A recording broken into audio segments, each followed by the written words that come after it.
Everyone's so awkward at first. You have no choice but to be awkward. Not me. It's inevitable. Cool, calm, and collected. No, that's fine. It's like you be caught off guard or something. But I just told you how long it would be. Yeah, I know. You just like, we're live, and I'm like, hey. Sorry to interrupt this podcast, but we heavily spoil The Woman King in the coming seconds. So if you plan on watching it anytime soon, stop listening right now. Alright, so we just saw The Woman King. Right. What did you think? I think it was a pretty good movie. I mean, you can't get the whole, because the movie is based off true facts or whatever. Out of a movie, you can't get like what they actually experience. You only get so much. But to me, I feel like it was a good movie. What about you? Well, you think like a 4 out of 5, 5 out of 5? I give it a 3.5, close to 4. Okay, because I gave it a 3.5 too. Yeah.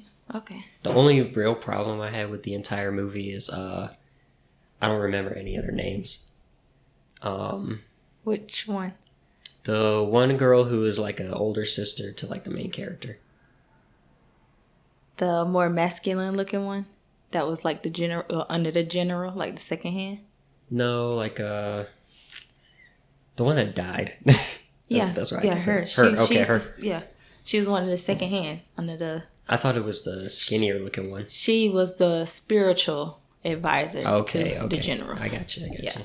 So they both was like one and the same, but she was the spiritual one and the other one was the actual like right hand. Yeah, okay, so the more muscular one. I don't remember her name though. I don't remember her name either. I can look it up real quick. Yeah, look it up. But when she dies, that was real corny to me. Yeah, I didn't like how they did that, but I get what they was trying to do. Mm-hmm. Is you probably should have put a disclaimer in the beginning of this. If you haven't seen Woman King before you watch this, listen to this episode, we're gonna have some spoilers. I can always record it and put it in front of everything. It was corny how they did it, but I get why they did it because what was her name? Not something. Naniska? No, that's the head lady's name, right? Okay, not her. Yeah. I got all the characters now, so. Nawaiska? Nawi. That's her. Nawi. Yeah.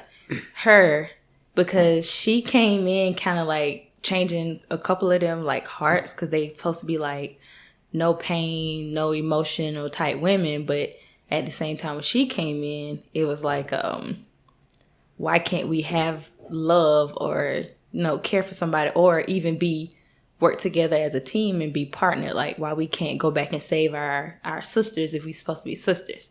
See, them, we're not supposed to have no connections. If one of our sisters dies, we'll honor them when we go back. But in that moment, they just go because they got to get straight to the point. Like, kill. That's the main thing. Kill and protect. She brought in the fact that why we can't work together to save our sisters instead of just we going in that one main thing and just kill and don't think about nobody else. We're just thinking about ourselves in the end goal. But see, by her going back, because she could have just left. She could have left both of them. But you're talking about the one that died. I wish I knew her name. Because like Izogi or Amenza. I think it's Izogi. Yeah, that's Izogi. Okay. Yeah. She came back because the now what her name was? Nawi was like, we got to work together, basically. But her thing was, you don't look back and save nobody else. You're just supposed to save yourself. And that's what got her killed. Because she went against everything that, she pretty much was taught as a warrior. So she died. Like, I get that. And I get why it's in there and everything, but I hate the fact that she died. Because what happens in the movie, right, is they're about to be sold as slaves and everything. And then they, start fighting back and the chaos ensues and everything. And then as soon as she dies, the chaos ends. Like, every single person around her actually cared that she died. Which feels very disjointed to me. Because it was so chaotic. Everyone was fighting, trying to, get them back in cuffs and everything and all that. And then as soon as she falls to the ground and dies, everyone stops.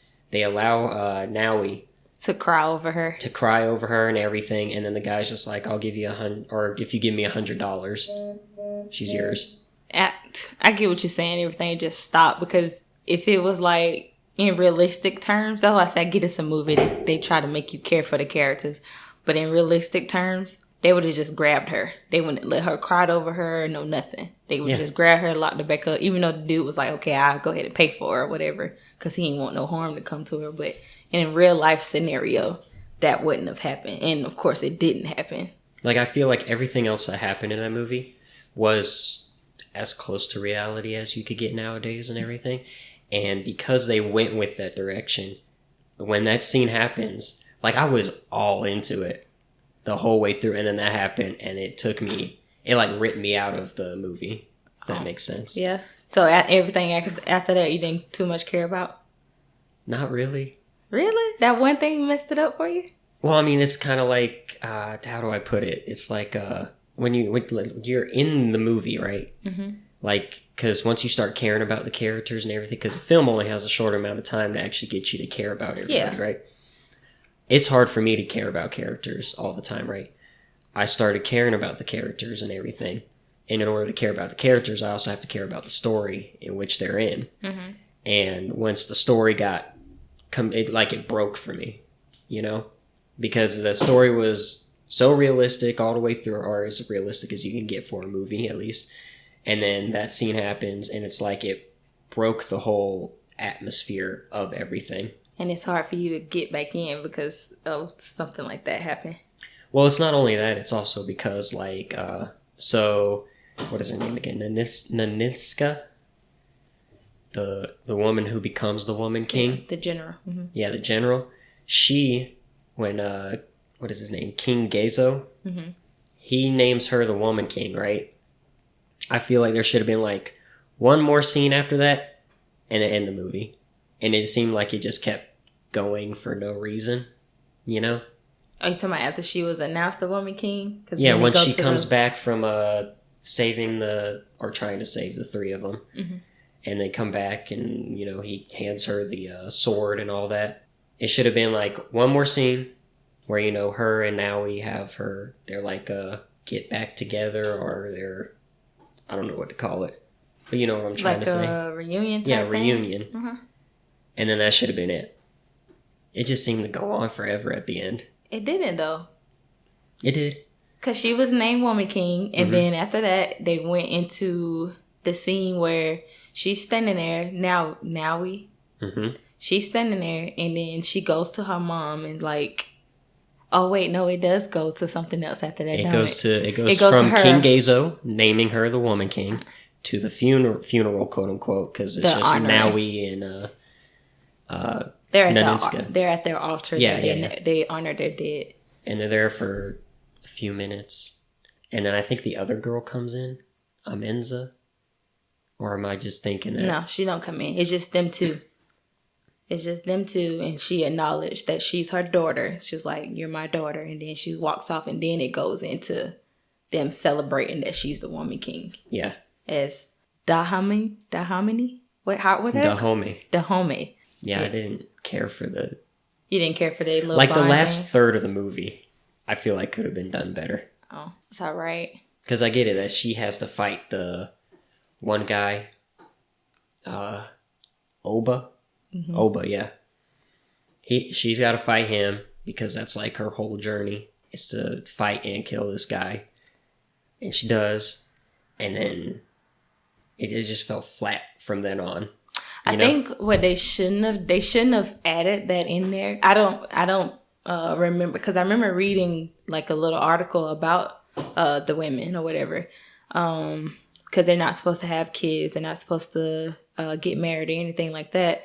I don't think I don't know for sure if she actually had a daughter or not. I don't remember reading that in the article, but so I think they added that in the movie to make you care a little bit more. But I feel like they probably didn't even have to add that in there at all.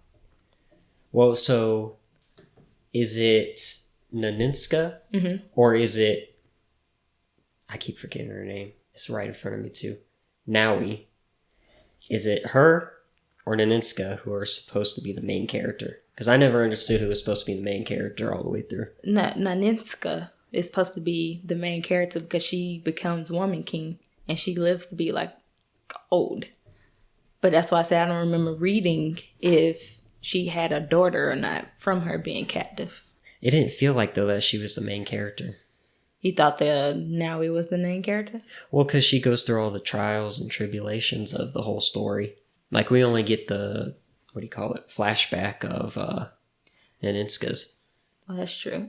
Maybe both of them are actual true characters, like true women in the, how do you say the tribe again? Dahomey? Dahomey tribe. Maybe they are the two, but I don't think they were actually mother-daughter. I think that the movie people just added it. Maybe they both are. It was telling both of their stories. So Naninska is a real person that existed, right? Yeah. Or they just changed her name for like... I think it's her. It depends on how they spell it. Because whoever their leader was, name did start at N. Let's see. Dahomey Amazons Wikipedia. But I don't know. I think that's what they were. I don't know for sure if they were supposed to be mother and daughter. I think the movie people just added it. The director just added it just because.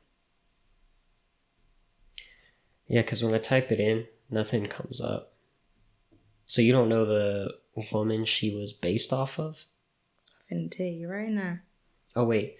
Right here. The real warriors behind the Woman King, Naninska and Naui, share names with documented members of the Agoji, but are not exact mirrors of these women. So they just share the names of the women? Is that what you're saying? That's what this thing is saying. Okay. Man, I wish they would just give me a... Let's see. In short, yes, with extensive dramatic license, though the broad strokes of the film are historically accurate, the majority of its characters are fictional, including Naninska and Naui, a young warrior in training. So it seems like King Gezo is the only character that actually existed. Okay. So the other ones, they just based them off of... Yeah. I figured they probably would change the names, but I think that's what I said. I think both of their stories are true stories, but, that's why I said I don't remember reading anything about the leader having a daughter. Right, but they put some fiction in there to spice it up a little, yeah. I figured. That's why I think that part they wanted to... That's probably why it seemed corny, because they added it. Yeah. It's funny because I heard you audibly gasp, like after the whole shark tooth thing in the movie. Yeah, when she did it when she was a baby, or when she took it out when she was grown. Before that, when they went through the I guess their little ceremony to see if they become Agoji warriors, and they have the, I don't know what to call it, thorn brushes. Oh, when they go through that? Yeah. Yeah. And then afterwards, she was taking the thorns out of her, and she sees the scar and everything. Yeah. And she's like, what is that? And she's like, oh, my father called it the devil's mark or something like that. Mm-hmm. And then afterwards, after she walks away all like, not angrily, but what would you call that emotion? She was like... Not distraught, but like taken aback. Yeah. You gasped audibly. Yeah. Is that when it hit you? Yeah, because I was like, that's her daughter. I was like, she had a daughter. That's what I said in my head. I was like, she had a daughter. When she got captive and had, like, they did what they did to her. Yeah, I was like, okay, I see what they're going. I see what they're doing. And at first I was like, don't do that. Because I didn't want them to do that. Because their whole soul thing was based on them not having to wed or have children, basically. Mm-hmm. And then for them to throw that in there, I was like, I don't know if that's going to portray them the way, or, Well, does Hollywood ever portray tribes of how they're supposed to be? They don't. I mean, look at Moana. Oh, God. They said like 3 Hawaiian words the entire movie. And it's the 3 that everybody already know. And The Rock, a Samoan, plays a Hawaiian. Yeah. So you don't think they did justice in portraying them? No, I think they did. With a few of the women, I think they did, yeah. It's just, I feel like they shouldn't have added the mother-daughter aspect. So you don't think they should have had the entire story? that they put into it. No, it's her story of her coming up or whatever was fine with her being an orphan. She got adopted, whatever. That was fine.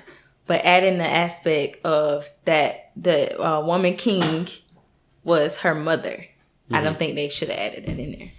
It would have been fine if they wouldn't have added that. She could have been her character building up in Naninska, liking her because she's a great warrior, not having that attachment of, oh, that's my daughter. If you get what I'm saying. She could like her as a good warrior, as her building up, but not being like giving them that extra connection. They didn't have to give them that extra connection. Right. Also, in the way they portrayed it at the end, right? Because she walks up to Naninska, now he does, and is like, you want to go dance, she mother? She said, mother, you want to dance? Yeah. So she knows, Naninska knows, and the other girl, I can't remember, Amenza, they're the only three that know, and they're not just going to tell anybody else. Nope. That's why I said they didn't have to add it. That seems dumb to me. They didn't have to add that connection in the movie. It could have still been a good movie without them even adding that emotional aspect to it. So do you think they should have added the part of her killing the Oba guy? Yeah, she could still kill him because he was her main rapist that raped her all the time. He was the main one. And he was the main one that she like actually remembered because of his ear, because he had his one ear gauged, and then how he had his markings on his face. He was her main enemy. Right. So that story was fine. Okay. Yeah, because she had to still overcome her being a strong warrior, but she got almost got broken when she got captured. Because anybody can get captured, but you never know whether you're gonna live or die. And her living, they kept her captive, tied up, and they raped her constantly every night until she got free herself.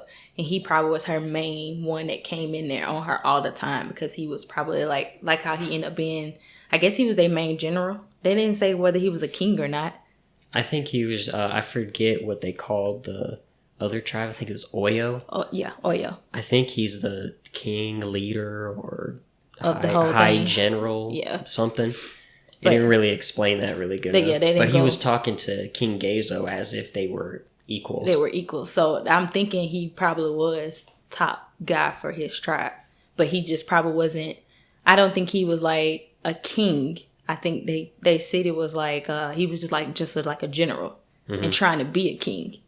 Because Dahomey, it's an actual big city. They don't show you the whole city, but in that one scene, like in the beginning, I was like, oh, it's big, it's beautiful. Yeah, like where it comes huge. Up over the hill. Yeah, it's really huge. And I think they probably was kind of a part of that city, but like maybe on the outskirts, and he trying to come up.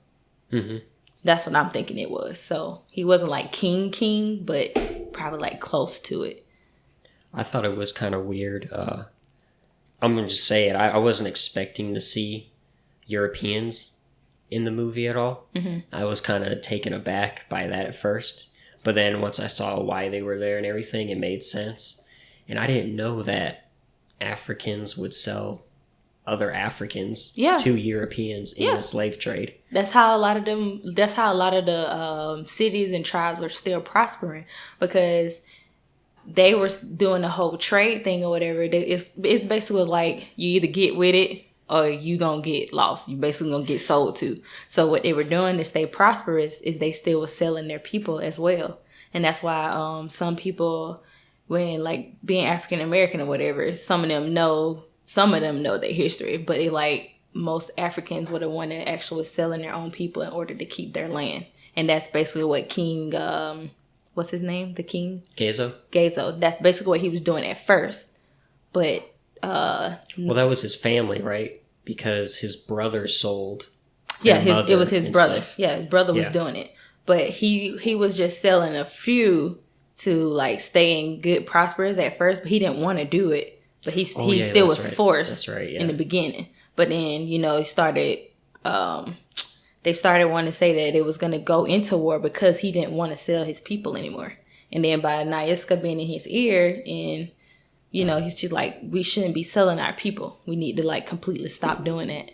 So I think that's why that other tribe was like, well, you ain't going to sell your people. We going to come take your people because we know your kingdom is prospering still. See, when I was in school, it never was like explicitly taught that Africans sold other Africans. And it wasn't said that white people went to Africa and bought them or anything like that. So I had always just assumed Europeans went over there and just took people. And they would like, or they, like just take over a town. And, they would like maybe have farmers there and keep them there. And then other ones that were maybe, I don't know, better suited for other work. It's a weird way of putting it, but, they would just take them, put them on a ship with other Europeans while they stayed there. And then, go around Africa looking for others to send back to Europe. Yeah, so you got to think about it too, is how they don't teach it in school, is that, yeah, the Europeans came over there, but you got to understand that they might not just came straight over there just to like completely like fight. They don't want to lose their men either. So of course they're going to come trying to offer stuff at first. And they ain't going to sit here and just want to keep fighting and dying, fighting and dying, fighting and dying. So, you got some of the ones that's corrupt, because not all of them was for their own people. You got some of them that's corrupt and be like, okay, well, we can offer you this if we get this. Or we can offer you that so we can get this. So they wasn't just not only trading slaves and stuff, they trading other stuff as well, like resources. So, yeah, they might have came over, got off the boats with their guns or whatever, but you had those tribes that were fighting back. And so I think what it was, the Europeans probably were like, okay, maybe if we barter with these people, maybe we'll have a better chance of just getting people without having to do all the hard work and fight. You think that's what it was? Absolutely. So you don't think they just went in there guns a-blazing? I think they did at first. Because I'm pretty sure they wiped out a lot of different tribes. Mm-hmm. But if you think about like today, you still got tribes that are still prospering still, regardless, because they actually fought so they wouldn't get taken in slavery or whatever. But I think they did wipe out a lot of tribes at first. But they probably met up with some that, like the Dahomey people, that they were like, yeah, we can't mess with them, like for real. They about they, so they about it. So it's like, you can cuss if you want to. Okay. So I was like, I think that's how it like transpired. See, I don't know about that. To me, it seems like they just went in guns a-blazing, and then there were tribes willing to work with them because they don't want their people getting killed and all that kind of stuff. And so they probably gave them a proposition of, well, see, then I don't know. Because, like, who were the first slaves that were taken from Africa, and how did that all go down? You think that they just went down there, started taking people? I think they went down there and started taking people. Like, I think at first they went in gun blazing until they realized that, I think they thought it was going to be easy, basically. Go in there, these folks don't know nothing. They probably have not been, they probably don't think, or, what word I'm looking for. They haven't industrialized anything, basically. I think they went in there first, gun blazing, trying to kill whatever they can and just take people. And I think it was some tribes that, of course, bought their life and fought for their land because they wanted to fight for their land. Yeah, like the Native Americans did when Americans started coming over here. Mm-hmm. I think a lot of them still fought for their land. You got some tribes that are just stronger than others. You got some that didn't prosper as good. So I think them the ones was easy pickings at first, and that's probably what happened. And then with some tribes, you have tribes that are against each other, and I think they were going and stealing, like in the movie, they were going and stealing other people's to sell them instead of having to sell their own people. They were going into other tribes, starting war with them in order to sell and keep the Europeans from taking their people. That's really messed up when you think about it, right? Just to protect our own, we have to go capture other people to sell to them so we won't be sold. That's so crazy to think about. Yep. Dog eat dog world. Always have been. Dog eat dog. But that's why I was like, in some aspect, the movie did show like how the slave trade kind of like started, But I think they went in gun blazing. But I think at some points they started meeting their match and started losing too many men. And it was like, okay, we got to figure out a better way. Because you always had the general and your person that advised you, hey, I think it's better if we do it this way so we can lose less people. Or we might be able to get more resources if we do this. And that's always the key with anybody that's in higher power. They always looking for a way to make more money or whatever, get more resources. Instead of they're not just going to go like, oh, just wipe out the whole thing. If they wipe out the whole thing, who's going to work for them? Who's going to do their dirty work? Yeah, that's like nowadays in like 2008 when they had the whole market crash or the housing market crashed and everything. People believe now that it was done specifically to make things rise in price and then crash and burn. So that the rich can just eat up as much, whatever real estate or whatever as they can. Mm-hmm. So that way they can make us poorer in the next decade. Yeah. So now what about the one character? I don't know his name. I can't remember his name at all. The one whose mother was Dahomey, but his father was white. Mm-hmm. What'd you think about him? They just threw him in there. His character didn't matter. His character seemed so disjointed to me. Yeah, it didn't matter. They just added it in there to give Naui a love interest. Because there's no point in giving her a love interest because nothing came of it. Nope. Nothing at all. She had her one night or whatever they wanted to do because I think they did it. They had sex. And that was it. That's what you got from that scene? Yeah. Yeah. No, most definitely. I don't think so. They did. They absolutely did. You think they both was laying in bed naked, just laying there because she didn't have no clothes on. You talking about when they started attacking? Mm-hmm. He wasn't in the room. Because they hadn't already did what they did. It was nighttime by the time they came. He had been captive. He had been bought her, per se, because he did have to buy her in order to save her. That was during the daytime. Right. It's nighttime. They had all day in their room. She can't come out of the room because she came out of the room. Anybody could have just took her and sold her because that's where they at the trade center of it all. If a random black woman is just walking around the street, you think they just gonna let her walk around the street just because somebody else bought her? No. They gonna steal her. So she stayed in that room. I don't think he stayed in that room though. I think he did. Absolutely. He came back with his shirt off.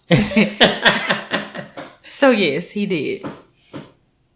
That's why I was like, they just added it, just to add it. I guess, yeah. But, I mean, I could see, I couldn't even give you or even reason what to say about his character. Yeah, his mom, he wanted to go see his mom's homeland, basically. Mm-hmm. And that was his character. Yeah, he just wanted to experience. Because when he got off the boat with his friend or whatever, you can tell that I was like, oh, he's mixed. He's like black and white. And I was like, I was like, I already know what they're doing. He wanted to go see their tribe because somebody was his parent from that area, and he wanted to go see where his roots are from, basically. I find it strange, right? Because they're not supposed to get married, have kids, nothing like that, right? Mm-hmm. I'm surprised they would make a character that was of Dahomey descent. Not only that, but an Agoji warrior descent, which is all women who are not supposed to have kids or anything. She wants him to see, I guess, the motherland.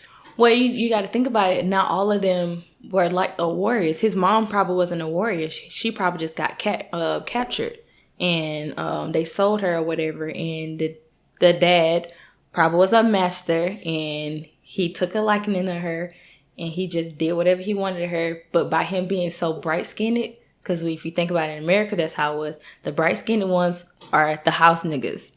Mm-hmm. The dark-skinned ones are outside niggas. So he probably kept him in the house because his hair, you got to see his hair is straight. They depicted him as the house person. Mm-hmm. So he probably passed at first until he got older when his skin started getting darker. But the lighter you are, the more easier it is for you to pass. So they knew, obviously this friend knew that he was black and white. Mm-hmm. But a lot of people probably didn't know he was black and white because it was easy for him to pass because he light-skinned with straight, semi-curly hair, wavy hair.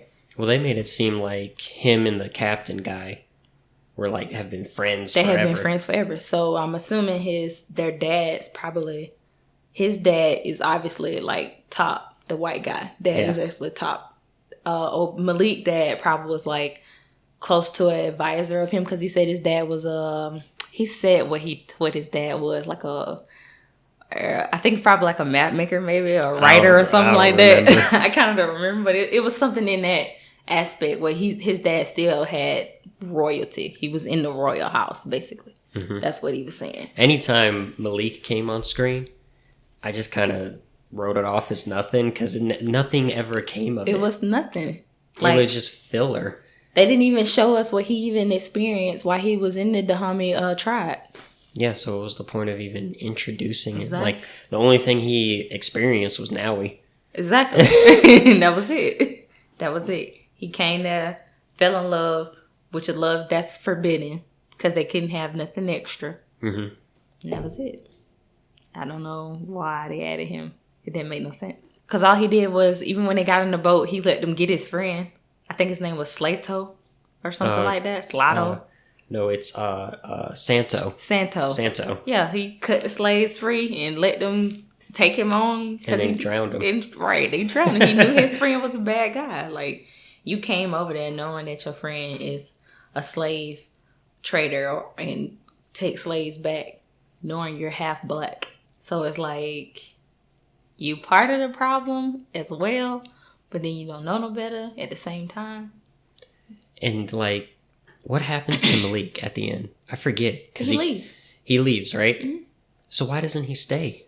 I don't understand that part. That's what I thought he did. I figured, okay, if they're gonna add him in this thing, why not make him stay in his mom's homeland? Why not make him stay?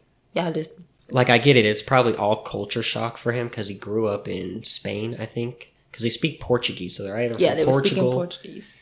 So no, Brazil. There you go. It was Brazil. So it doesn't make any sense to me why he doesn't stay there. I don't know. Yeah, I don't know. I guess because the love is forbidden, and so he might as well just go back home. And they didn't have to add him either. There's a lot of stuff they didn't have. Now I'm starting to think I should have given it a lower rating. No. It still was a 3. A reason why I'm still giving it a 3.5 because I like the fact that I never knew anything about these women at all. I didn't know they existed. And it's like I learned something else about Africa that I didn't know. Right. So I liked it in that aspect because you get kind of like a little snippet of how these women basically was about that shit. They fought for their kingdom. Like, they love their king and they fought for their kingdom. They fought to be free, basically. Right. So that's why I still gotta give it a 3. 3.5. 3.5 stars. Oh, it lowered. No, it's a 3.5 stars. You said 3.5, 4. No. Earlier. It's 3.5. I'm sticking with 3.5. I think I might go down to 3. Okay. Just because of those. Yeah, that's because we dissecting the movie now. But watching it as a whole, I still give it a 3.5 because I did get some knowledge about the women and how they lived or whatever. I wish they kind of would have did a little bit more in the journeys in the beginning of how what they all had to go through. Because I know the movies can only do so much, but reading about it, they literally had to go through like treacherous, painful, torturous stuff in order to not feel pain or anything, not flinch. They were not allowed to feel pain. They were not allowed to cry. Reading about it, none of them, they didn't flinch. Nothing hurt them. Even if they got cut, didn't hurt them. Nothing. That makes me wonder if there's like a documentary on it that would like better portray how they actually lived and everything. Because like you said, you can only do so much in a movie. Right. But I would have liked to see more of like the cultural aspects and everything instead of just being like, you can't look at the women soldiers. Like, I know, I mean, there's more to culture than that, like the clothing and everything, which I don't know how spot on they were with all that kind of stuff. Face markings and all that kind of stuff. And the little idol that they would put on the head of the person that died. If I could find that article that was on Facebook, they pretty much spot on with kind of like the clothing and stuff. Because a lot of the women now still wear the same clothing that they wore. So that's pretty much still the same. That never changed. The markings pretty much never changed because a lot of tribes, they still do those markings with the knives, the cutting. Because, like Americans, they get tattoos or whatever. We get tattoos. But they still actually like cut like markings in themselves. So that you can't mess that up. Yeah, so it says here that it's just completely inspired. Yeah. By the Dahomey. So 3 out of 5, you're sticking with that. 3.5 out of 5. I think I'm at a 3. Okay. I would watch it again. It was a really nice movie. But I wouldn't care for the parts we just talked about. Yeah. I hated the part when old girl had to die though. That was just dumb. She just should have kept running. Even though she did end up feeling that connection towards her, because I feel like she finally got the relationship of a sister. She probably reminded her of herself or whatever. Mm-hmm. But I feel like she shouldn't have turned around. She should have just kept going. They could have made her character kept going to actually live up to them not going back. They could still work together to fight or whatever, if that makes sense. Mm-hmm. But she should have kept going. Another thing that's funny about that scene is, so now he's getting held back by 2 white guys, right? And so all they would have had to have done is not have that happen. Because when she gets shot, right, the 2 white guys just let go. Yeah. Like, oh my goodness, she's dead. Oh, woe is us. We lost money. They don't care. They didn't fucking care, like, at all. Like, that, to me, that didn't make any sense. They would have handcuffed Naui, or, threw her to the ground or whatever, and then just dragged her back to the cage that they were holding her in. Mm-hmm. That scene was, like, so out of character for the movie. Even though it still made me cry because I didn't want to see her die because I was upset. I was like, why? I was like, why her? Like, y'all already done killed enough of them. That's fine. But of course, I get it. They got to kill a main character to make you be even more into the movie. But you don't always have to kill a main character. Like, even if you are trying to depict... She's a side character, though. She's not even really a main character. Yeah, but they showed her a lot. I mean, she ain't the main character, but still, they didn't have to kill her at all because they showed her a lot. They still didn't have to kill her. Yeah, but it's like every movie nowadays has to have a love interest. Mm-hmm. You have to kill somebody important. Mm-hmm. Yeah, she was important. She might not have been the main character, but she was important. Because she was important to Naui. Which is why I believe Naui is the main character of the movie and not Naninska. Technically, that's how it is. She is the main character. I can see what you mean because it did start off kind of with her. Not after the fight scene in the beginning. Like, we follow Naui more than we do Naninska. Mm-hmm. And we only have, like, little... bits and pieces. Yeah, of, like, Naninska being like, there's a beast following me and I don't know what it is. And then you figure out what the beast is. And then she kills the dude. And then it's like, you're the woman king. What they should have did was, I thought she was going, because she wanted his head. Mm-hmm. So why they didn't do that? Why they didn't make her chop his head off after she had killed him? She was supposed to take his head back. Well, because I think it's a psychological thing, right? Sure, that's what they may have done back then. And when they like kick over that bucket and then a bunch of heads fall out, you don't know any of those characters, mm-hmm. right? So you don't care about any of them. You know about this villain guy the entire movie. Mm-hmm. So I feel like they don't cut off his head and then put it on like a stake or something, because that would almost seem out of character of the character they're trying to portray at the end of the movie. Mm. Like everyone's, at least Naui and Naninska have changed. It no longer has to be, we look out for ourselves and it's just us. It's, we can love each other and be kind to one another. Yeah, she had to kill him, for her to survive. But if she killed him, cut off his head, and put it on a stake, that would be completely out of character of what they were trying to create at the end.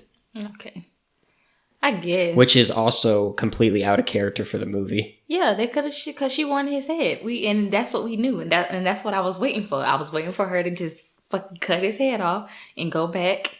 Because she was going to get in trouble. She thought, she was already had defied her king. So she thought she was going to get in trouble by the time she came back. Even though she offered the guy's sword or whatever to her king. Right. She knew that she was, in her heart going back, she knew she was getting in trouble and was going to be have to face consequences. She didn't think she was going to be announced the woman king.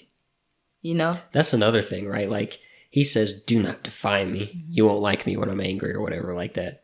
And then she comes back, and it's just like, oh, well, I guess. Because you scored a victory for us, and you saved our people. Mm-hmm. Like, I get it's politics, and that's usually how it works. He's got a save face and everything. But come on. Yeah. A lot more went in between like the actual real thing instead of that.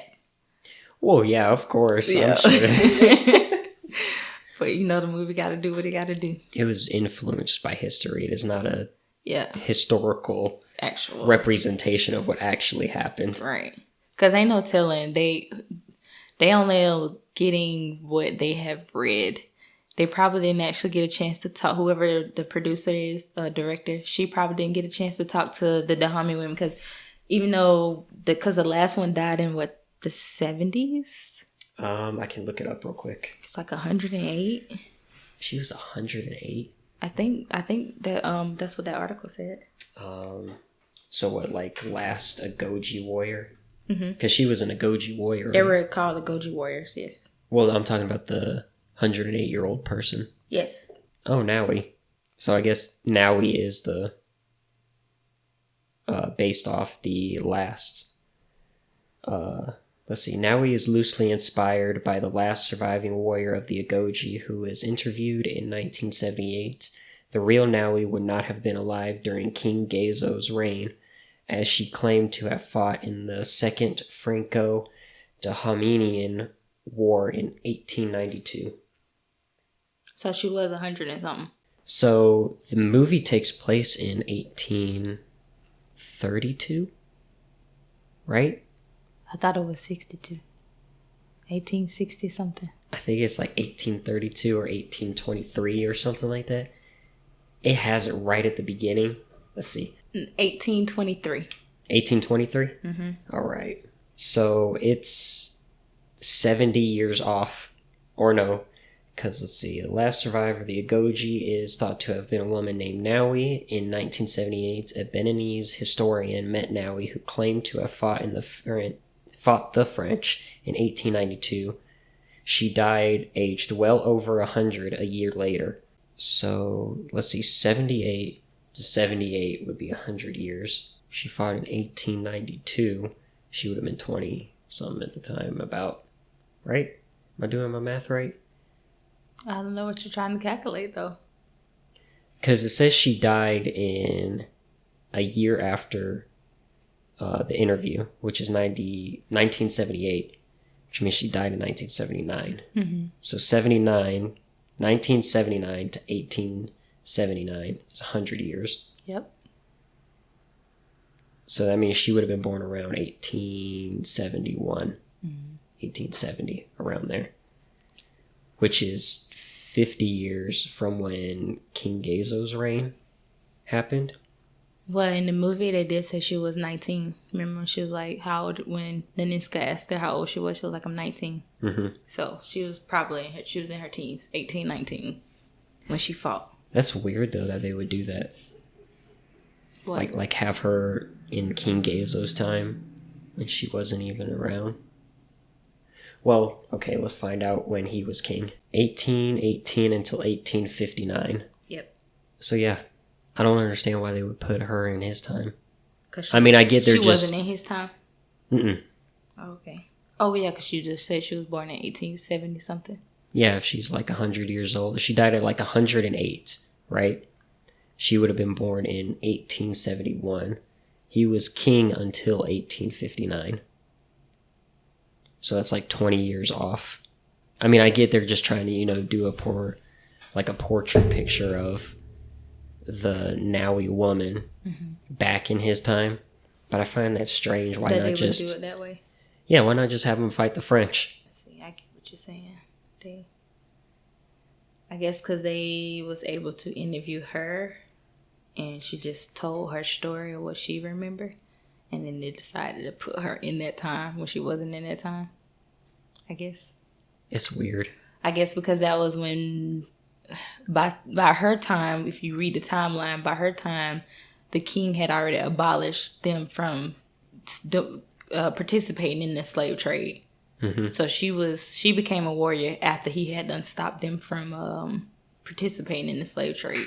So I guess they wanted to put her in the movie, put her in that era because that was like the hype of them going to war more and being more vulnerable then. But it says she fought against the French.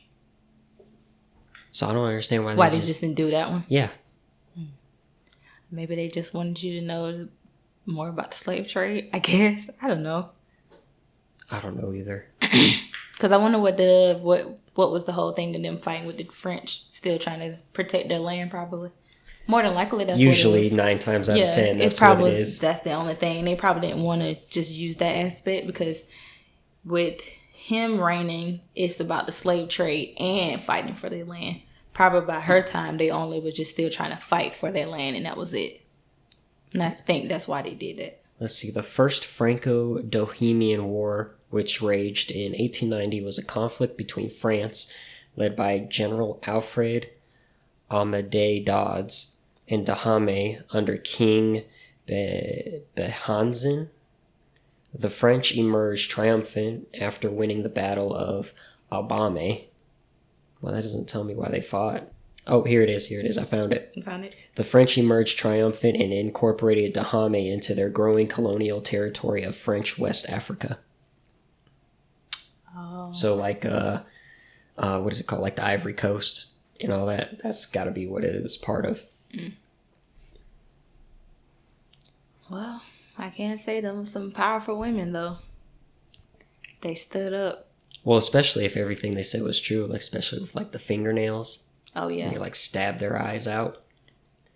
That would be crazy if that was real. I mean, you can't tell, but there's a portrait of some of the women. So I'm confused about the men, because sometimes the men would fight with them. Or do they usually fight with them? Or is that just the movie? No, the men. Because there's 2 men in that picture, right? Mm-hmm. No, it's more than 2. The ones in the back with the headdress on, those are men as well. Oh, okay.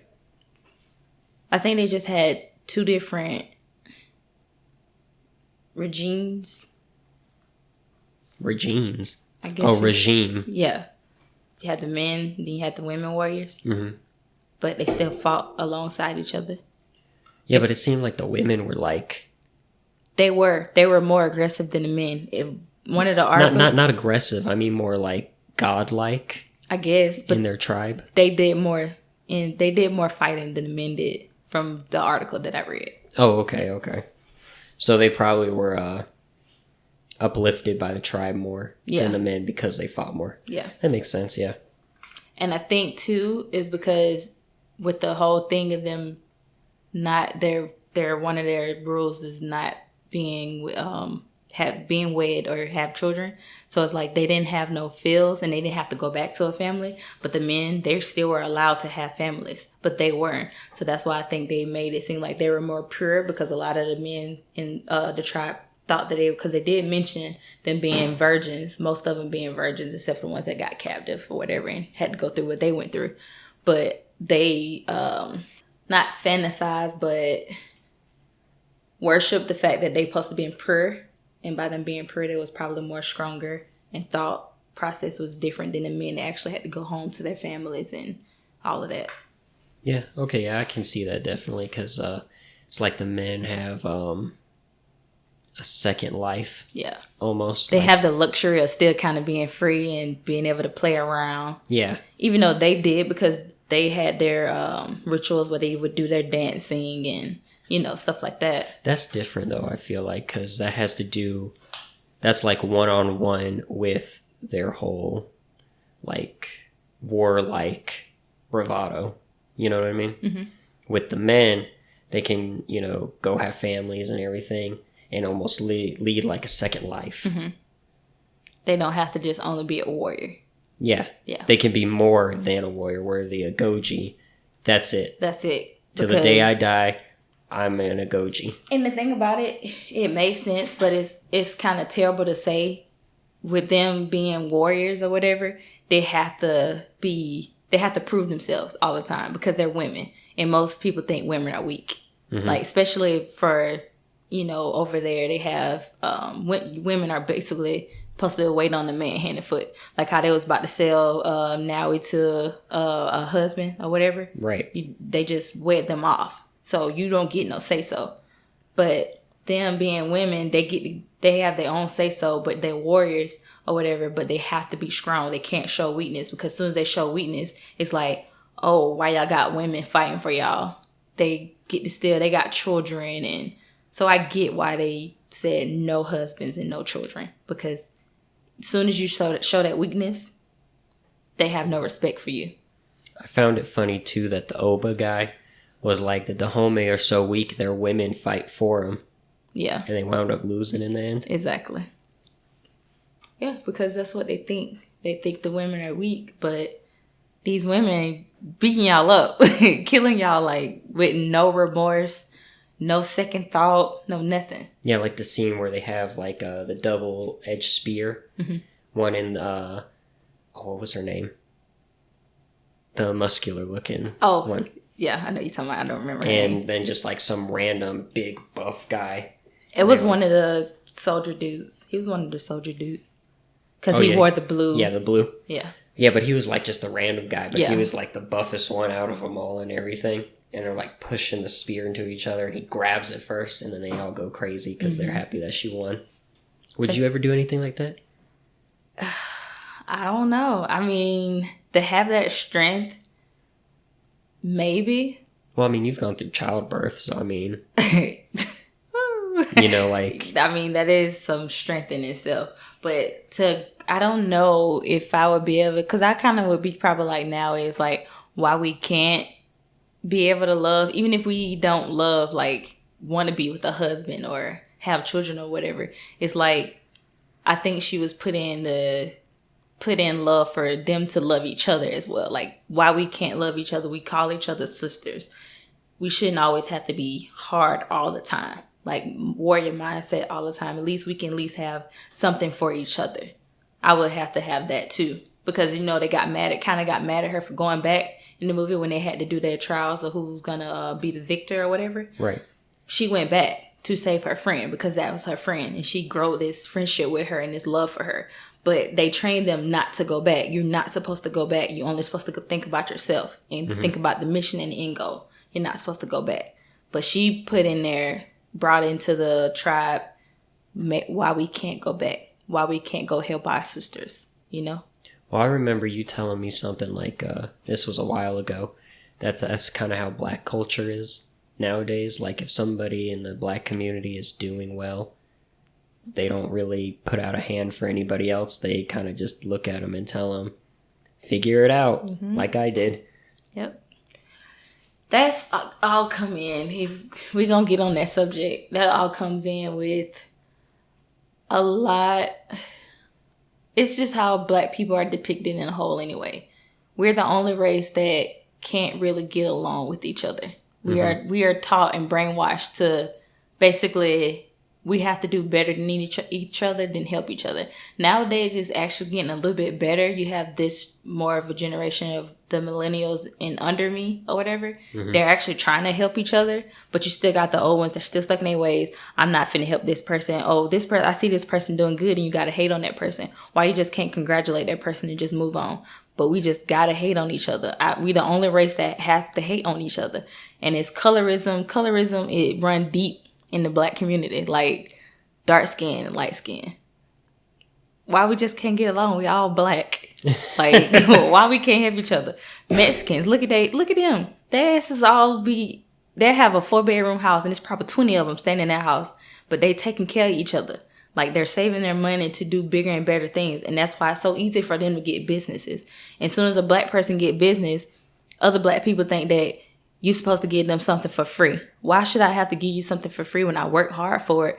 We can all eat off of this, but why you gotta hate on me and be like, oh, well, they're not helping this and helping that. But they are at the same time, but you hating on them. Stop. Just congratulate the person that they got their business. What do you think it could be with, like, because like how you were saying, light-skinned black people have more of a chance of making it in white society and everything, right?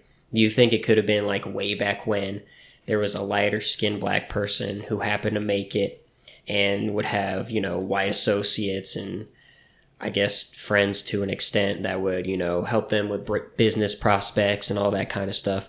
And then the black community would see that and be like, he's like us, but he ain't helping us out. You think it could have stemmed from something like that? Oh, most and then definitely. Just boiled over? Oh, it started if you think about it, like how, and you know, I always make this joke when I see light skinned or dark skinned people. I'll be like, oh, that was a house nigga. He would be a house nigga, or she would be the one outside. The dark nigga be outside. You know, I always make that joke. So with that being said, you had a lot of them, the house niggas be in the house. They actually, like, some of the master would make sure that the maids bathe them in milk or whatever so they can keep their lighter skin. A lot of them in society would pass as white because of that. And a lot of them would own slaves as well. So that's another reason why a lot of the hate happened between black people too, is because you had those over here, because they want to make it and not be a slave. They want to pass, so they own slaves too. So they have their own plantation as well, because you had black people in the South that owned slaves. And they were black. Well, do you know more about that? Because I've always been curious about that. Were they treated the same as other slaves on other plantations? Because, like, I was always taught slaves were always, you know, whipped or, what is it? It's not hung, but, Talking about, it's the same thing, lynched. Mm-hmm. And then they'd be, you know, like, drugged behind horses and all that kind of crazy stuff. Do you know if, like, the white passing black people who owned plantations would treat the slaves the same way, or do you know if they would most treat definitely them? I believe they, because I think they end up with that white mentality. Do I know for sure? No, because I wasn't back then, but from stories I've heard, yes, they did the same thing. They did the exact same thing. And so you think that's where the, I guess, racial, that got to be where the hate started. We was taught to hate ourselves because of that. Mm-hmm.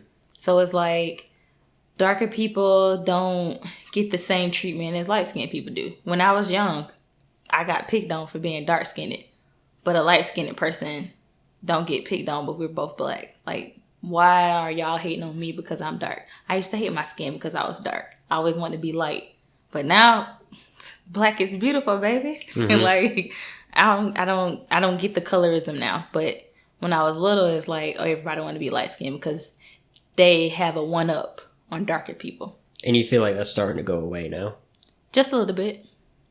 Oh, just a little bit. Just a little bit. That's just like racism. You think we are ahead because most people are like trying. I don't know how to even say it.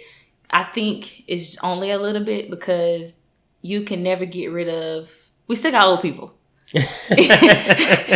They still are influences on their grandchildren, their great grandchildren. Mm-hmm. You got some of them that still was around that time. My mom was born in like the end part of segregation because she was born in the 50s. Mm-hmm. There still was segregation.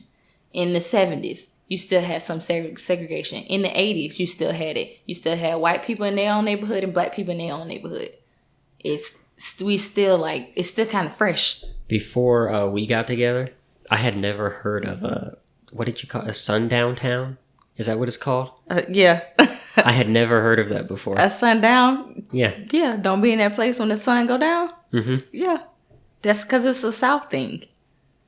I don't think West Coast don't too much know about all that. I think it's more of a Southern thing because of the Georgia, North Carolina, all that area. Mm-hmm. That's a South thing. Well, still, that still exists.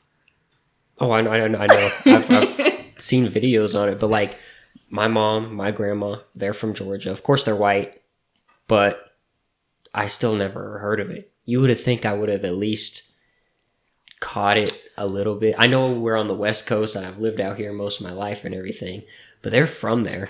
My grandma probably saw that stuff because she was born in 42, mm-hmm. You know? Oh, I'm pretty sure she did see some of that stuff. She probably saw a lot of that stuff.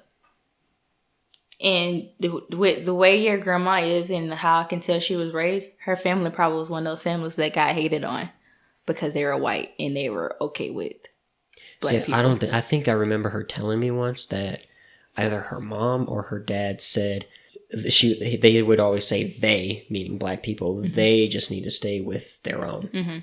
They didn't have a problem with them being around or anything, but they don't need to commingle. Yeah. Mm-hmm. I think I remember her. But they didn't teach her to hate them, because if she did, she would be like that now.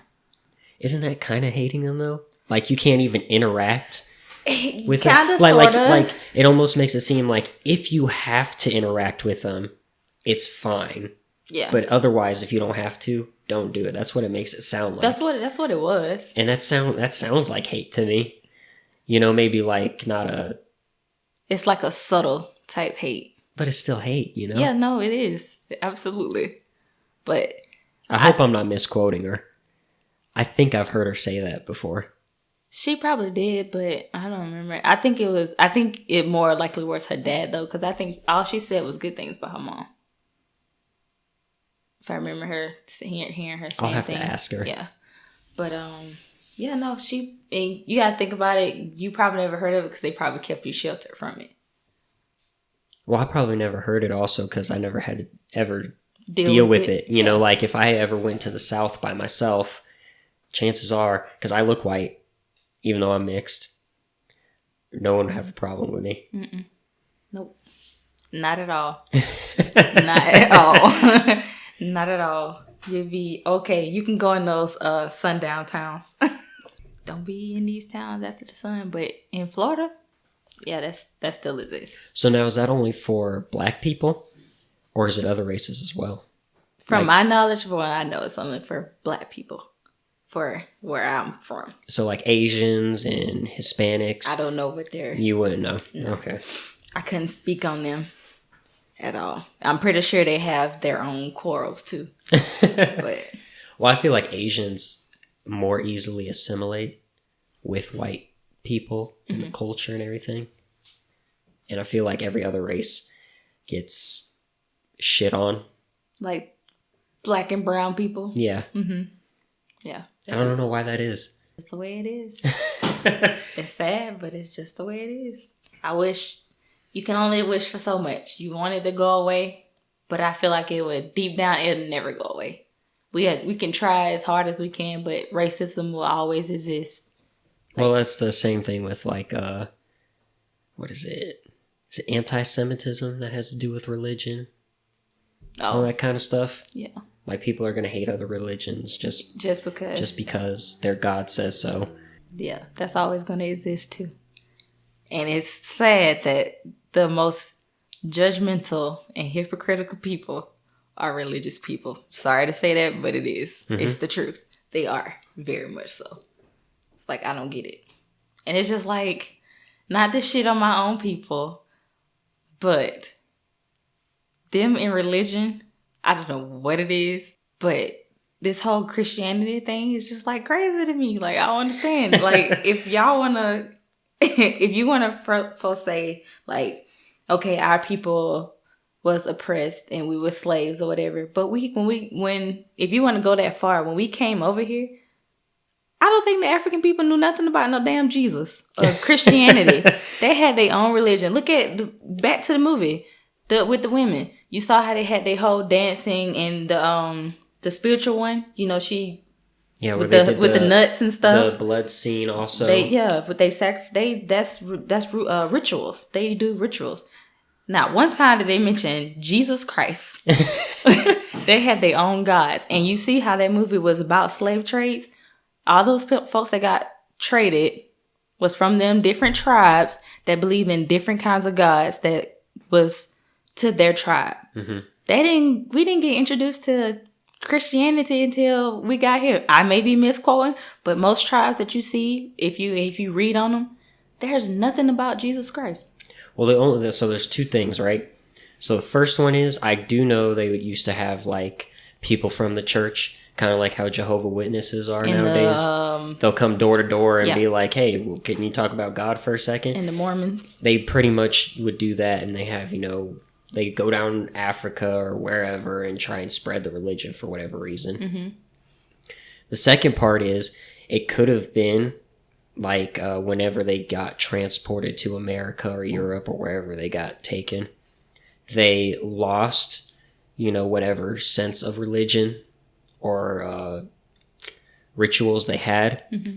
because maybe they're younger, 20s, 30s, because no one really wants a older slave because they're not going to work as hard as the younger ones. So maybe because they were younger, they weren't as much into the rituals and so they lost it over time wherever they so went easy, to. just like it was easy for them to lose their language. And and then so instead of trying to figure out what they were and everything, maybe it was just easier to go with what they were given, because I'm pretty sure they found a Bible somewhere or something, or they got told something by someone, and they're like, oh, so this is like a community like we used to have, and now we can have it again. Sure, it's not the same one, but it's still something. And it was easy to force them on that because they got to have hope some kind of way.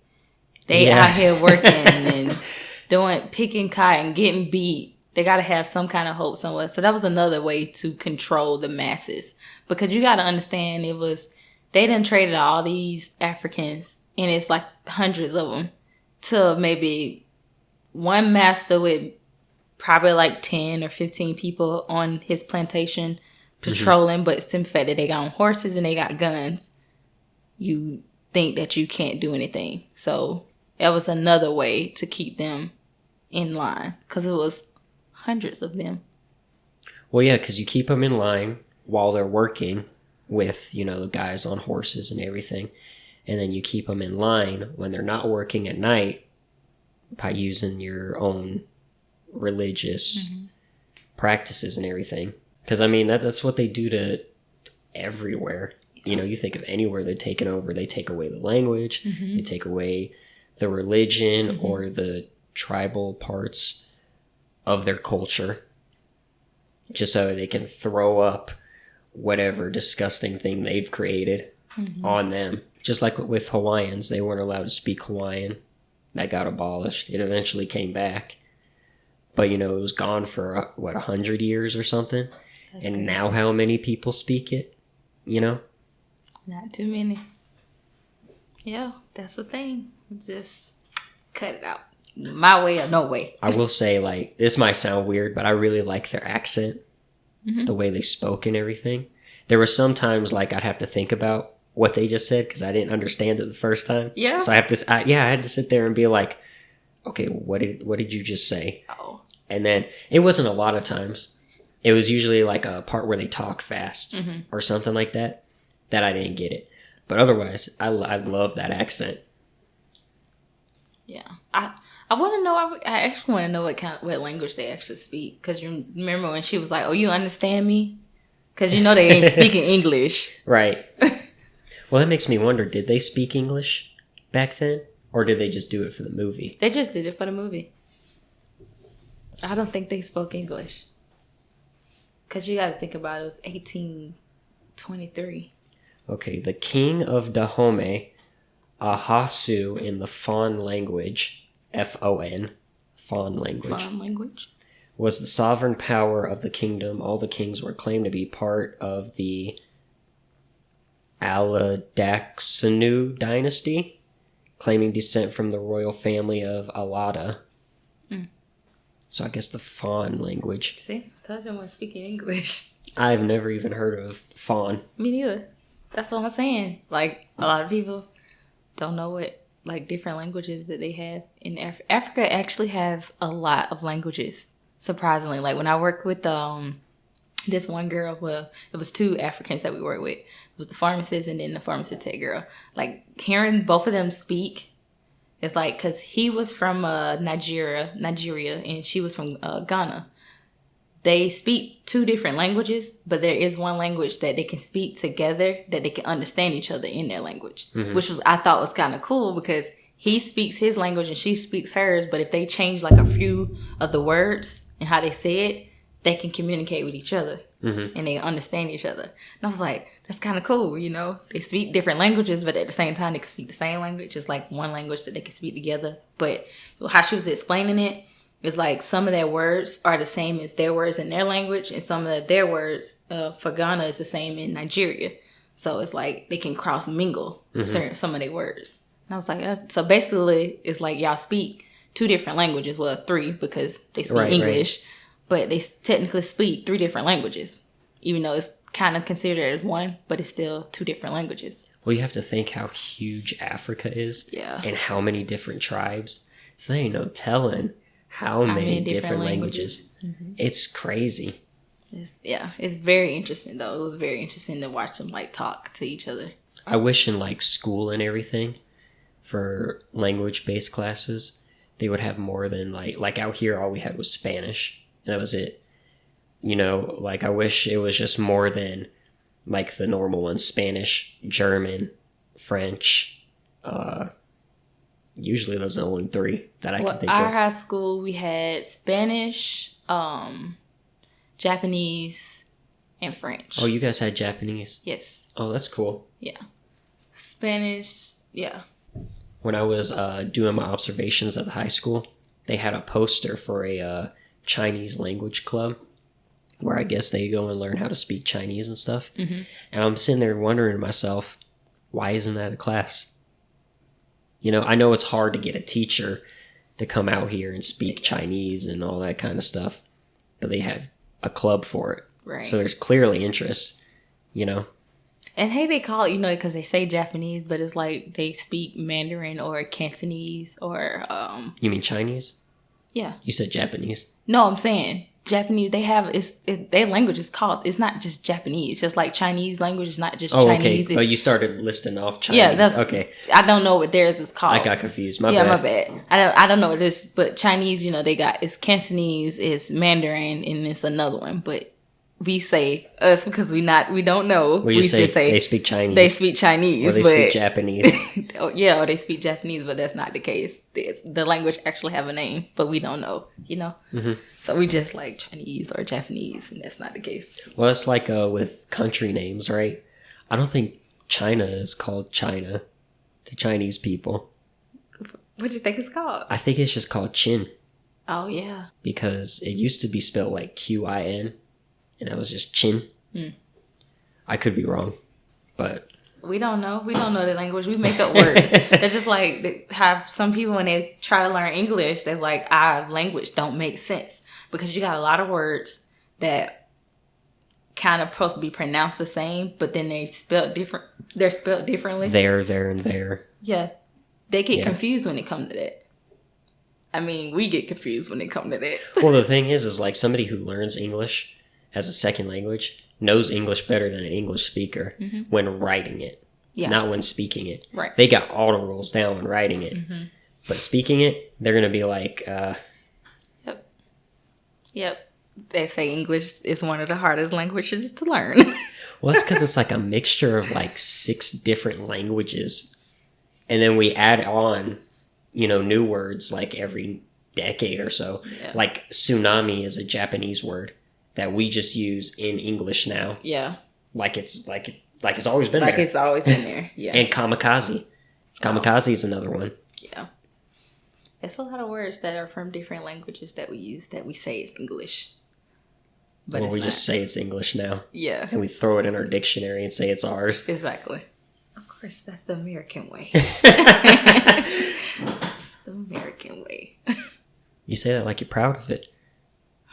That's the American way. Oh, that's funny. Yeah. That was a very interesting movie, though. It was. I'm still at a 3. Yeah, I mean, I'm still at 3.5. You know, I just like the fact that I learned something new that I didn't know. Oh, yeah. It's very interesting. Very interesting. Yeah, because it makes you now want to go actually, like, look. It makes me want to go, like, look up, like, everything they're about and what area they at, because they don't say what area they actually live in Africa. No, it doesn't. Yeah, so it's like I'm kind of curious because if you think about, you know how we did the ancestry DNA thingy. I have Maui people in my blood. Maui. Yeah, Mahi, and that's how you say. That's how you pronounce it. I don't know.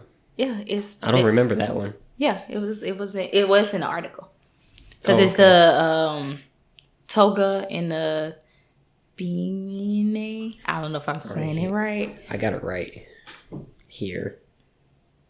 So it's right there next to modern day Nigeria. Underneath, what is that? Burkina Faso. Yeah, because I think I'm 30. Oh, Benin. Benin, yeah, Benin and Toga. It's in Benin. Yeah, and Togo is right next to that. So yeah, so it's Ghana to the left, Togo, Benin, and then what is that? Nigeria. Yeah. Because I think I'm like 34% Nigerian. And then right off of that is, don't say, Buake. I guess it's good as mine because I don't know how to pronounce these names. But yeah, that's near the Ivory Coast, right? Cameroon. Mm-hmm. I think so. I don't know. It's cool. It makes you want to do some research. It makes me want to do some research. I like looking up history now because I actually learned stuff, unlike I did in school. Mm-hmm. In school, I felt like when it came to history, I constantly was just learning the same thing over and over again. You do. Every year, you learn the same thing over and over again. They talk about Christopher Columbus every freaking year. I done heard about Christopher Columbus since I was in elementary school. And we still had to learn about it in middle school and high school. You learn about the same exact. That's just like with Black History Month when they want to do this whole thing. We learn about the same 10 black people. What is it? You got Martin Luther King. Rosa Parks. I can't remember his name, but the guy who invented peanut butter.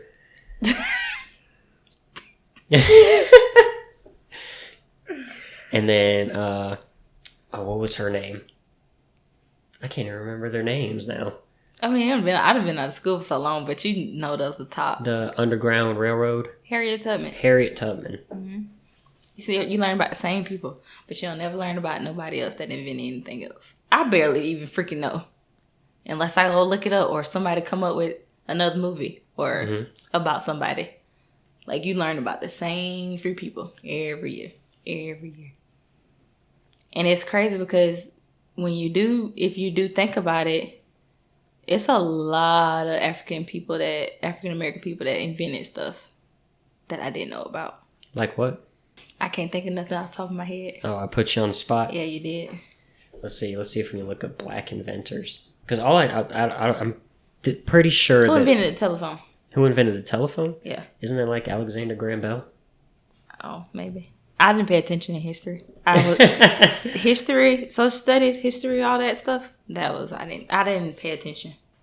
It was boring to me. No, I don't want the definition of a telephone. I barely pass history every year. I did. I used to make a C all the time. Oh no, I'm wrong. The telephone inventor is Antonio Meucci. I think that's how you say it. Meucci. Meucci. But no, it's some stuff I just don't know right off the top of my head. Let's see, black inventors. Who are some African inventors? Madame C.J. Walker. I know who that is. You do? Yes. What did she invent? Madame C.J. Walker is the one that invented the perm. The what? Like hair products, like perm. Oh, she did? Yeah. If I'm not mistaken. The first black woman millionaire by inventing a line of cosmetics and hair products. Yeah. There you go. George Washington Carver. That's the peanut butter man. I think that is That's so my son can't remember his name. Lonnie Johnson. Oh, is he the Super Soaker guy? He is the Super Soaker guy. This guy right here. I didn't know that. George Edward Alcorn Jr. Physicists who work in aerospace industry helped revolutionize astrophysics and semiconductor manufacturing. Now, how many people you think know about that person? Not a single person. I don't even know about him. Well, because he was born in 1940. That's probably why. And back then they didn't let anybody. See, Benjamin. Wow, I messed that up. Benjamin Banneker was a self-educated astronomer, mathematician, and farmer. He was among a few hundred free black Americans living in Maryland, where enslavement was legal at the time. Among his many accomplishments, Banneker is perhaps best known for a series of almanacs he published between 1792 and 1797 that contained detailed astronomical calculations of his as well as his writings on topics of the day. In 1792, and don't nobody know who he is, and he was doing science stuff. Yeah, astronomer, mathematician, and farmer. Never heard of this dude. Charles Drew. Charles Drew was a doctor and medical researcher whose pioneering research into blood helped save thousands of lives during World War II. As a postgraduate researcher at Columbia University in the late 1930s, Drew invented the means of separating plasma from whole blood, allowing it to be stored for up to a week, far longer than had been possible at the time. So he the man, the reason why he's supposed to be standing in line to these plasma centers. I didn't know that either. So see, like people like that, you not hear nothing about them at all. Mm-mm. And there's 3 more people on this list that, like Thomas L. Jennings, holds the distinction of being the first Black American to be granted a patent. A tailor by trade in New York City, Jennings applied and received a patent in 1821 for a cleaning technique he pioneered called dry scoring. It was a precursor to today's dry cleaning. So yeah, these guys basically created everything Americans use now. Basically. Well, the world, really. Right. I never heard of none of them. I have never heard of none of them. Elijah McCoy was born in Canada to parents who had been enslaved in the U.S. The family resettled in Michigan a few years after Elijah was born, and the boy showed a keen interest in mechanical objects growing up. After training as an engineer in Scotland as a teen, he returned to the U.S. unable to find a job in engineering because of racial discrimination. McCoy found work as a railroad fireman. It was while working in that role he developed a new means of keeping locomotive engines lubricated while running, allowing them to operate longer between maintenance. He has over 60 patents. Dang. Holy crap. Let's see, Garrett Morgan is best known for his invention in 1914 of the safety hood, a precursor to the gas mask. And the last guy, James Edward Maceo West. If you've ever used a microphone, you have James West to thank for that. West was fascinated by radio and electronics from an early age, and he trained as a physicist. After college, he went to work at Bell Labs, where research on how humans hear led to his invention of the foil electric microphone in 1960. Nice. So, thank you, Mr. West. Yes, because we wouldn't be able to talk in these without you. That's interesting. See, you don't learn stuff like that. You don't know nothing about these people. Well, I don't. I mean, maybe some other Black people do, but I have no clue because I wasn't taught none of that at all. Well, I mean, like me, the only person I knew on here was George Washington Carver, and I couldn't even remember his name. See? They barely talked about him, too. I only know him because he's the peanut butter guy. Oh, so I also wanted to talk about the... Because you said, or I said something about schools are like prisons now. Oh, God. And you were like, their structure is... They're like a 1-to-1 match. They are a 1-to-1 match. The kids being in line have to be lined up. They do that in prisons. Mm-hmm. Having to have a lunch hour, they do that in prisons. Mm-hmm. And if you ever think about some classrooms, when you're in classrooms, not all classrooms has windows. You're in the box. Mm-hmm. I don't know if you ever how your middle schools and stuff like that, but some middle schools and some elementary schools, they don't have windows. Well, our middle school was built like decades ago, before like all these mass shootings started happening and everything. Mm-hmm. So it's like the middle school here is like a complete open campus, and there's windows everywhere. Yep. In southern schools, a lot of schools don't have windows. I was thinking, right, like. The only way, and it's not like a prison, is because of the food, right? Prisoners don't even have to pay for their food unless they want something nicer than the whatever slop they're served. Use their commissary. Yeah. Some kids at least, have to pay for their lunch to a place that they're legally obliged to go to. Like they don't have a choice, but you don't feed them. That's crazy. Yeah, no. But that's what I mean. The structure is almost the same. Because you have the teachers that are there to, yes, teach you. But it's like you have to go by their rules. Especially when you're in the hallway or when you're in the lunchroom or when you're in the classroom. It's all the same. Well, like when I was observing there for Campus Monitor during the lunch hour, I had to stand in front of the restrooms. And I could only let 2 in at a time. Mm-hmm. And then I had to go look in, not like look at them or anything, but like make sure they're not smoking weed or doing some other crazy stuff like blowing up toilets with firecrackers or something. Damn. So now do you think we're like teaching our kids to get ready for prison? Because like it used to be like when we were in school, they're getting us ready to work at corporations so that way we could keep feeding the system. But are we just now making it to where they're just going to go to prison right out of high school? I mean, and they're just ready for it? The prison rates do go up and up every year. Well, now is that because of the way kids are being treated, or is that because there's more people? It's probably because there's more people. It's always going to be because there's more people. It's just like with society, that's just how it is. Because you don't have no one at home half of the time to take care of their own kids because they got to work 3 jobs, 2 jobs. So they might not see one of their parents all day or just see them like for an all hour. week. Right.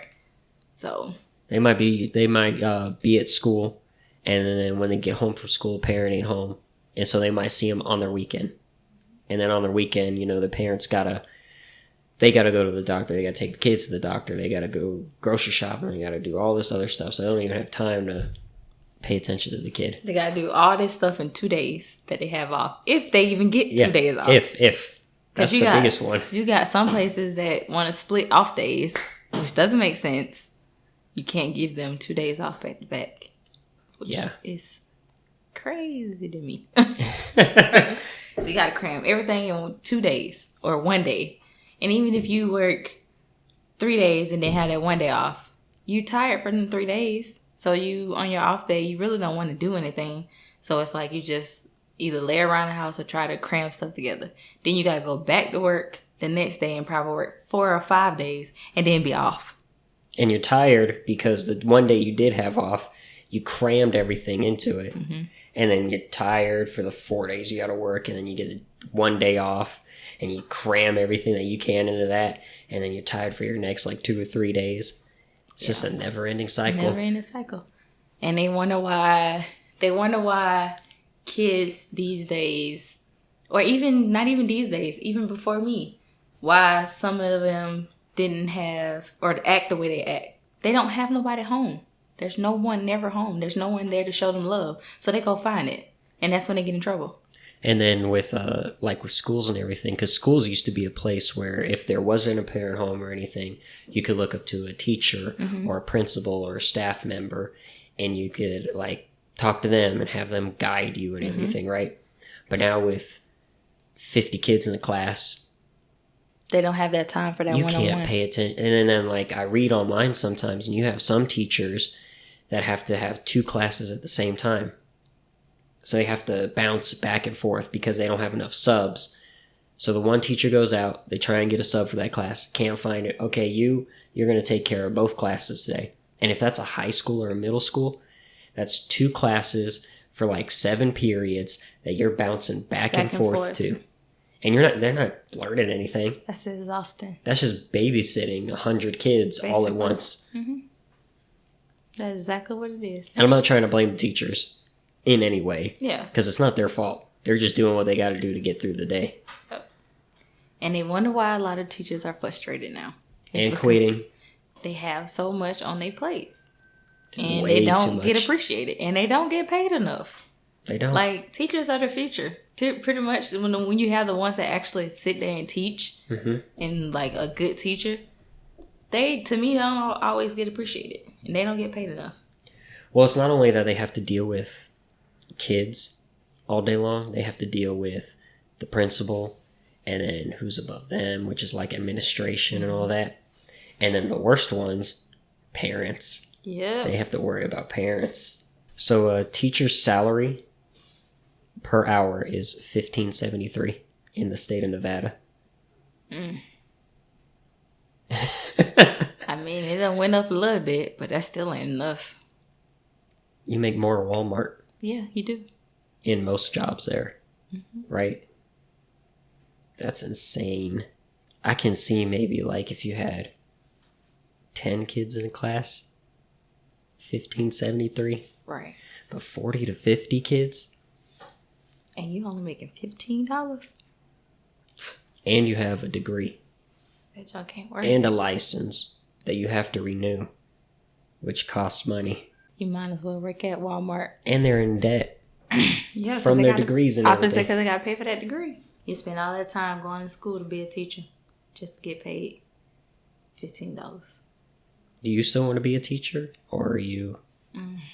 That's the only thing. If teachers got paid more than what they got paid, I would do it with no problem. But where I'm at now, I make way more than them, and I don't even have to use my degree.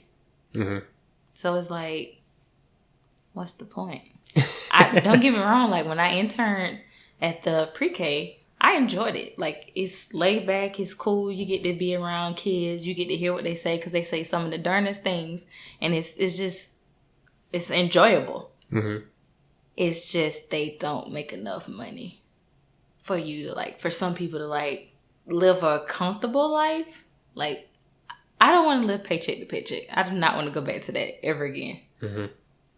But if I really did not like Walmart, absolutely did not like it, and it just was stressing me out to the point where I just down and out, I would most definitely wouldn't mind making those $15 an hour because I would make it work. Because I think I would be happy, happier or whatever. You're right, yeah. Well, because your mental health is more important Yes. than your pocketbook. Mental health is more important than the pocketbook. I could be homeless. If I'm happy, that's all that matters to me. Mm-hmm. So, no amount of money is worth my happiness. That's just what it is. If Walmart got to the point where it's just I'm done, done. I can't take it no more. I'm tired of being stressed out, treated whatever. That's when it's yeah, it's time to go. I would sacrifice how much money I make to be more happy.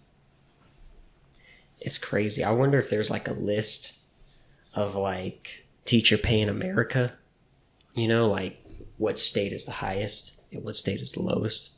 Mm. What state you think is the highest? And paying teachers? Yeah. I don't know. Texas. Well, it's not even a state. Number one, it says Washington, D.C. Interesting. And then New York and Massachusetts, Maryland. I was thinking New York, but I was I'm just going to say Texas. Texas? Nevada is number 8, according to this list right here. Interesting. Which is very interesting. That means you probably got some place teachers getting paid $12, $11, $10 an hour. I hope there's not a teacher out there making minimum wage. The worst state for teachers is Montana, with an average salary of $34,000 a year. I made almost that working at Burger King. Because I made $25,000 a year working at Burger King. So they only make $10,000 more than you. Garbage man make more than a freaking teacher in some of these states. I would say probably most of the states. Because don't they get paid hazard pay as well? Mm-hmm. Now that's sad. Because you think about the jokes that old school teachers used to make, be if you don't pay attention in school, you're going to be the garbage man. But in all honesty, garbage man make more than what you make. Mm-hmm. Which is sad. I think a teacher is the only job that has to do with needing a lot of education that I can think of, where you just get paid nothing. Mm-hmm. You know, because if you're a astronaut, you have to go, I'm assuming at least, you have to go to a lot of college to get to that position. They get paid buku loads. Doctors, and all that kind of stuff. Maybe nurses are also down there on the totem pole, because you still have to go to school to be a nurse. Yeah. But a lot of nurses, they make money. Oh, yeah, they make more than a teacher, but I'm saying not as much as what they probably should get paid. Because $34,000 a year in 2022 is nothing. Nothing. Did you hear in California, they're asking parents to open up their homes to teachers to rent a room from them? Because a lot of teachers can't afford to rent. That is crazy. Yeah. That's insane.